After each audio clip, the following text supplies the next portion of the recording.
இப்போ நீங்கள் வேலைக்கு கார்லேயோ ட்ரெயின்லேயோ இல்லை பஸ்ஸுலேயோ ட்ராவல் பண்ணி போகிறீங்க. அந்த ட்ராவல் பண்ணி போகிற டயத்தை வந்து வைஸாக யூஸ் பண்ணணுன்னா this video is for you.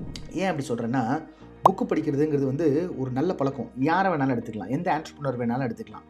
All these are avid readers. Mark ஜக்கர்பர்காக இருக்கலாம், இல்லை ஈலான் மஸ்காக இருக்கலாம், இல்லைனா நம்ம பில்கேட்ஸாக இருக்கலாம், வாரன் பஃபேயாக இருக்கலாம். இவங்க யாரை பார்த்தாலும் these people read a lot. நம்ம பில்கேட்ஸ் எல்லாம் புக்ஸ் எடுத்துக்கிட்டு he goes for a book reading vacation. இப்போ நான் இதை போய் நீங்கள் புக்கு படிங்கன்னு சொல்லும்போது எல்லாரும் சொல்கிற கம்ப்ளைண்ட் என்னென்னா, அம்மா எனக்கு டைமே இல்லை தான் சொல்லுவாங்க. டைம் இல்லைன்னா you can use these travel time. வேலைக்கு போகிற ட்ராவல் டைம் இருக்குல்ல, அந்த நேரத்தில் காரில் போகும்போது பாட்டு கேட்காம you can listen to an audio book. அதே மாதிரி if you are travelling on a bus or a train you can listen to an audio book. Almost all the books are around 7 hours long.